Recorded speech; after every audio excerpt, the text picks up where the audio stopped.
ETF index mutual funds నేర్చుకుని stock market లో రాణించాలనుకుంటున్నారా? వెంటనే ఈ నెంబర్ కి కాల్ చేయండి. నమస్కారం, వెల్కమ్ టు సుమన్ టీవీ. నేను గీతాంజలి. శారదా నవరాత్రులు, ముఖ్యంగా ఈ నవరాత్రులు ఎవరెవరు ఆచరించవచ్చు, ప్రత్యేకంగా చెప్పాలంటే అమ్మవారి గురించి, అమ్మవారి విశిష్టత కూడా తెలుసుకుందాము. అలాగే నవరాత్రులు ఆచరించేటప్పుడు విధిగా అందరూ చేయవలసిన పనులు ఏమిటి, చెయ్యకూడనివి ఏమిటి, ఇవన్నీ తెలుసుకుందాం. వివరించేందుకు ప్రస్తుతం మనతో పాటు ఉన్నారు ప్రముఖ జ్యోతిష్యులు, శ్రీచక్రపీఠం వ్యవస్థాపకులు బ్రహ్మశ్రీ ప్రదీప్ జోషి గురువు గారు. వారితో మాట్లాడదాం.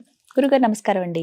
శ్రీమాత్రే నమః. జనవరి 30వ తారీఖు పాడ్యమి, మాఘమాసం ప్రారంభం అవుతుంది. శారదా నవరాత్రులు అని విన్నానండి.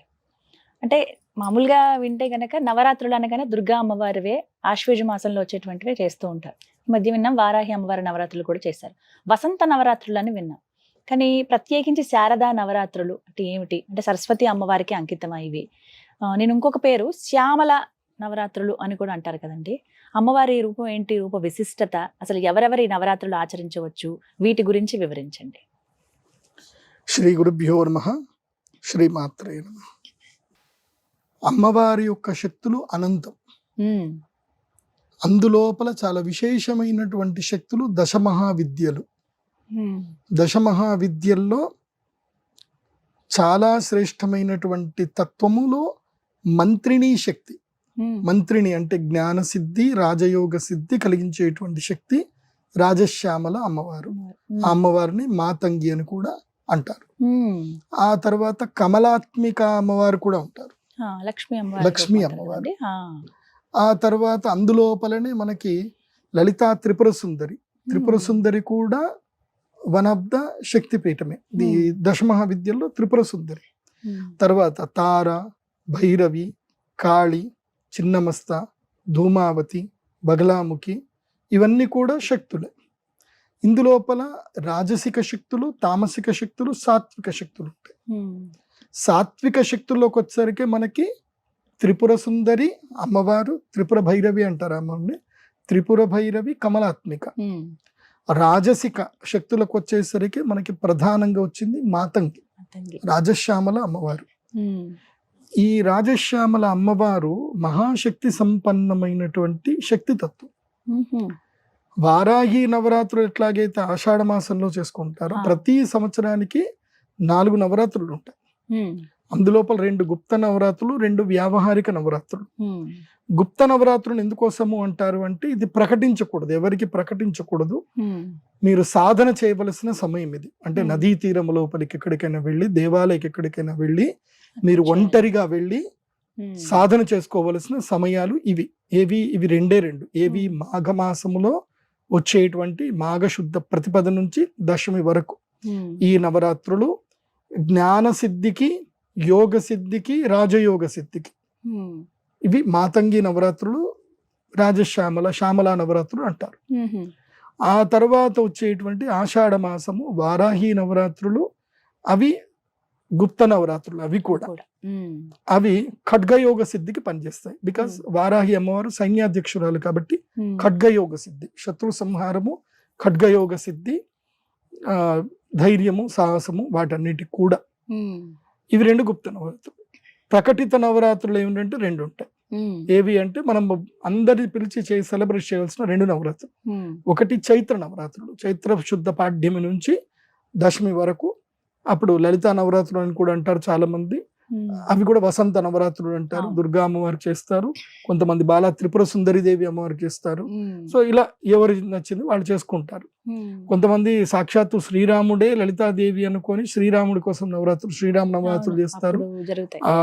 9 రోజులు రామాయణం పారాయణం చేయడము, ఇవి ప్రవచనాలు పెట్టుకోవడం చేస్తారు. తర్వాత వచ్చేటువంటివి ఈ 3 నవరాత్రులు చేస్తే, సపరేట్ గా చేస్తే ఏవైతే శక్తులు వస్తాయో ఇవన్నీ కలిపి చేసే శక్తి ఒకటి వస్తుంది. అది శరణ్ నవరాత్రులు ఆశ్వేజ మాసంలో. ఆశ్వేజ శుద్ధ పాడ్యమి నుంచి దశమి వరకు, విజయదశమి వరకు చేసేది. ఇంకా అది త్రిశక్తి సంయుక్తి. ఇది ఎందుకోసమంటే అది మహాశక్తి. ఎందుకోసమంటే అమ్మవారు ప్రకటితమైంది అక్కడనే. ఇది ఇక్కడ రాజశ్యామలాదేవి ప్రకటితము, బాలా త్రిపుర సుందరి దేవి ప్రకటితము, తర్వాత వారాహి అమ్మవారి ప్రకటితం. కానీ ఇది మొత్తం మహిషాసుర మర్దిని, శుంభనిశుంభ మర్దిని, చాముండి, చండి, అన్ని అమ్మవార్లు మొత్తం కూడా రూపాలతో వచ్చేది దేవి నవరాత్రులు. అందుకే మనకి ఎక్కువగా మన పెద్దవాళ్ళు ఋషులందరూ మనకి ఏం చెప్పింది ఏంటంటే ప్రకటితంలోకి వచ్చినవి ఎక్కువ దేవీ నవరాత్రులు. దేవీ నవరాత్రులు అనేది అందరికీ ఆశ్వయుజ మాసమే గుర్తుకొస్తుంది. గుర్తొస్తాయి దసరా మిగతా నవరాత్రులు ఎవరికి తెలియదు. ఎందుకోసం అంటే ఇవన్నీ రహస్యంగా చేసుకునే నవరాత్రులు, అంటే వాళ్ళ సాధన చేసుకోవాల్సిన నవరాత్రులు.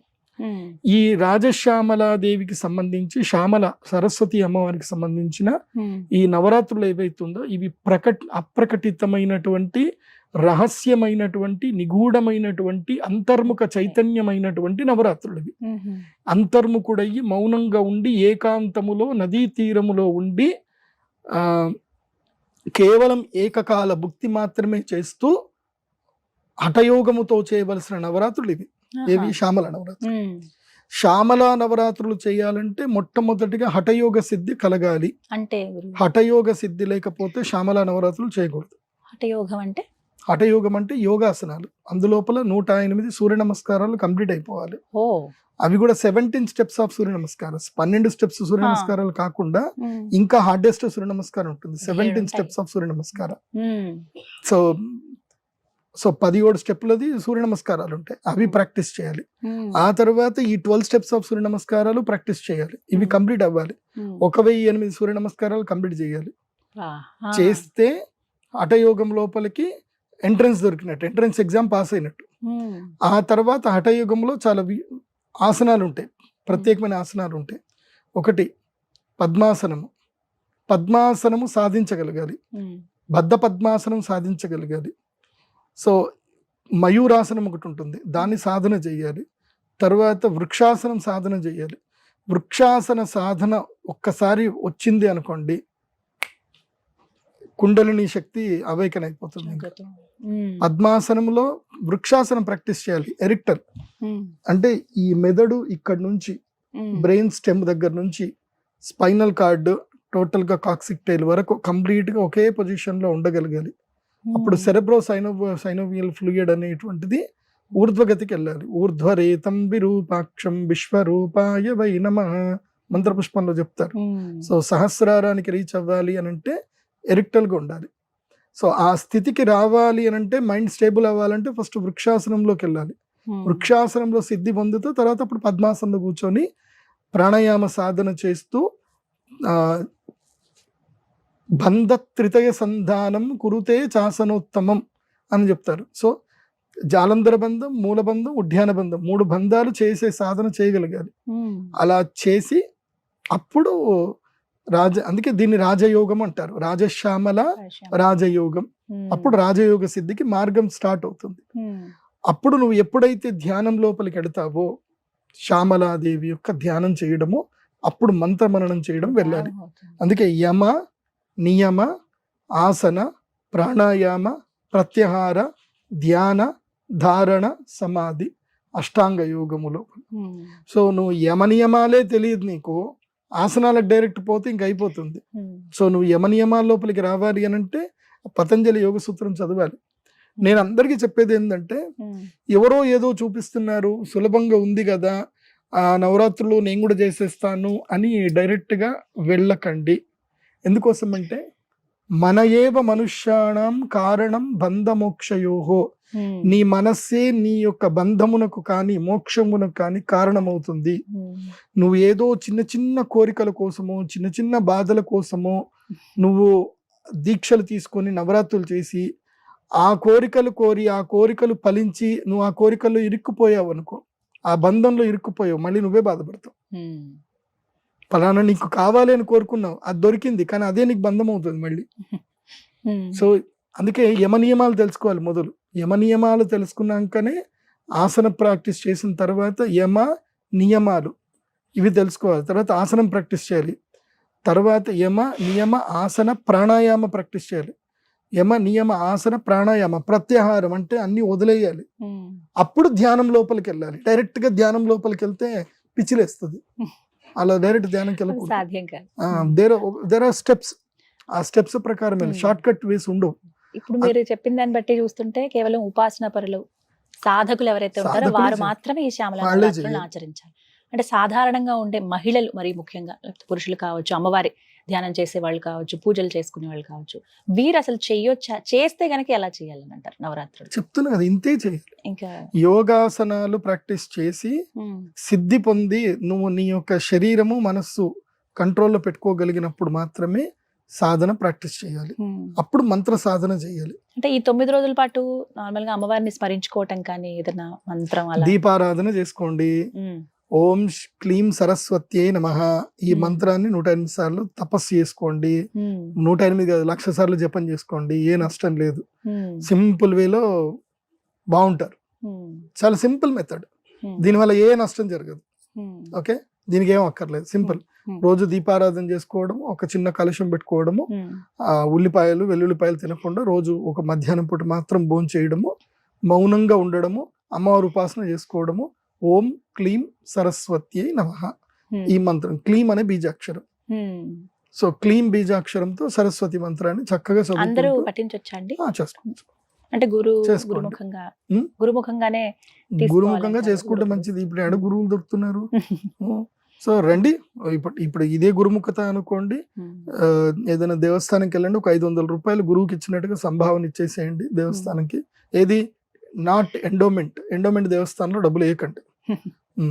సో ఎవరైనా మంచి శ్రీ విద్యోపాసకులు అనిపిస్తే వీళ్ళ దగ్గరికి వెళ్ళి వాళ్ళకి బట్టలు సంభావన ఇచ్చి, గురుగారు ప్రదీప్ జోషి గారు ఈ మంత్రం చెప్పారు, అది నేను చదవచ్చా, నాకు ఆ యోగ్యత ఉందా అని ఆ శ్రీ విద్యోపాసకులను అడిగి, ఆ చదువుకో పర్వాలేదు పో అని వాళ్ళతోటి అమ్మవారు అనిపిస్తే చదువు, లేకపోతే చదువుకో అని చెప్తున్నాను. అదొకటి అంగీకారం.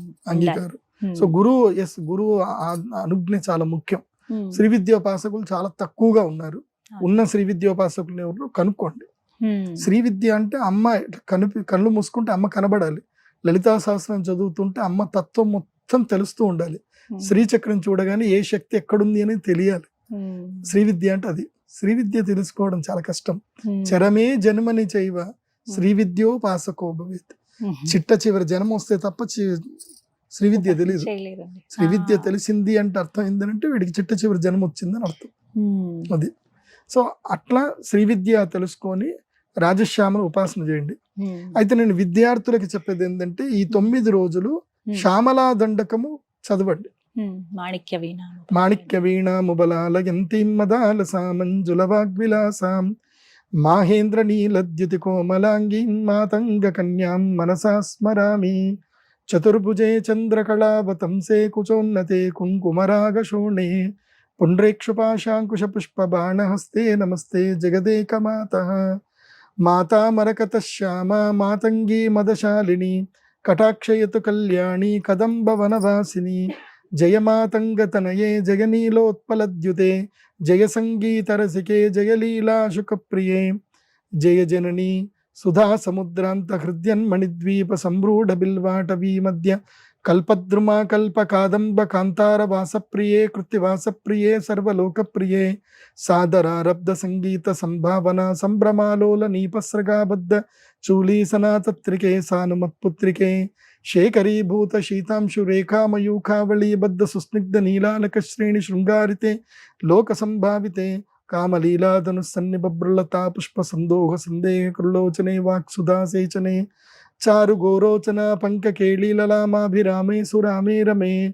ప్రోల్ల సద్వాలికా మౌక్తిక శ్రేణికా చంద్రికా మండలోద్భాసి లావణ్యగండస్థలన్యస్త కస్తూరికా పత్ర రేఖా సముద్భూత సౌరభ్య సంభ్రాంత భృంగాంగనా గీత సాంద్రీభవన్మంద్ర తంత్రీస్వరే సుస్వరే భాస్వరే.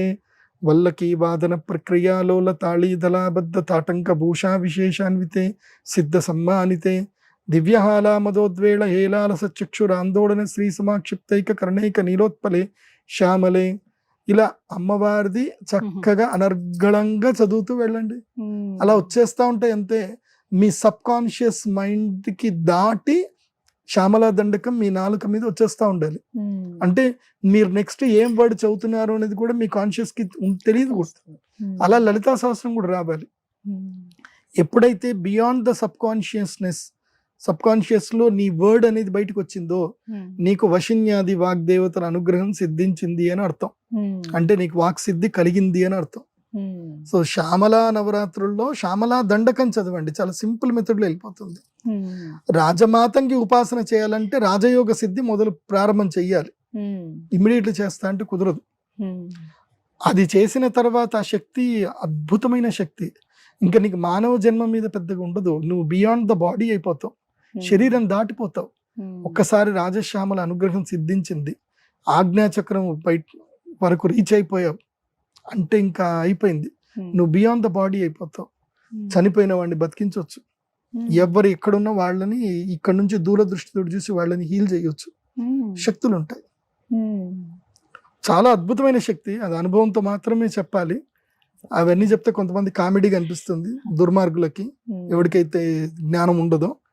కాబట్టి అమ్మ అనుగ్రహం అయితే ఉంది, జరుగుతుంది. చాలా మంది ఏమనుకుంటారంటే మీకు అంత ఉంటే మీరు కోటీశ్వర్లు అవ్వచ్చు కదా అంటే, ఒక పిచ్చినా సన్నాసులారా, శక్తి ధనము కోసం ఎవడు వెచ్చించడు. గొప్పవాడు ధనము కోసం వెచ్చించడు. శక్తి కేవలం క్షేమము గురించి, లోక చైతన్యం గురించి మాత్రమే వాడతారు. ఎందుకోసం అంటే, నువ్వు డబ్బున్నోడు సుఖంగా ఉన్నాడు ఒక్కడిని నాకు చూపించు. డబ్బు బాగా ఉండి వాడు ప్రశాంతంగా రోజు హాయిగా ఒక 10 గంటలు నిద్రపోతున్నాడు చూపి నాకు. అస్సలు లేరు. ఎంత భూతద్దం పెట్టి వెతికినా దొరకరు, లేరు. నేను నా కన్సల్టేషన్లే వాళ్ళు కదా, నా దగ్గరకు వచ్చి ఏడ్చేదే వాళ్ళు. నేనంట ఆ రోడ్డు మీద ఫుట్పాత్ మీద పడుకున్నోడు ఏడుస్తున్నాడు, నువ్వు ఏడుస్తున్నావు, తేడా ఏముంది అని అంటాను నేను. మనిషి ఆశాపాశం ఎన్ని రోజులు ఉంటుందో వాడు దుఃఖంలోనే ఉంటాడు. ఆశాపాశం లేనోడే ఆనందంగా ఉంటాడు. అది ఒక శ్రామికుడు, ఒక కార్మికుడు హాయిగా పొలం గట్టు మీద తెల్లటి పంచపరుచుకొని పడుకున్న, చెట్టు కింద పడుకున్న అలా నిద్రపోయేటువంటి వాడు అదృష్టవంతుడు నాకు తెలిసి. అది ఈ విధంగా శ్యామల నవరాత్రులు. అందుకే మనకి దండం పెట్టుకుంటే చాలు. అందుకే మనకి ఏం చెప్తారు దేవి సప్తశతిలో, యాదేవి సర్వభూతేషు నిద్రారూపేణ సంస్థిత నమస్తస్యై నమస్తస్యై నమస్తస్యై నమో నమః. శక్తి రూపే చెప్పారు, నిద్రారూప అని చెప్పారు, జ్ఞాన రూప అని చెప్పారు. అంటే నిద్రకు అంత వాల్యూ ఉంది.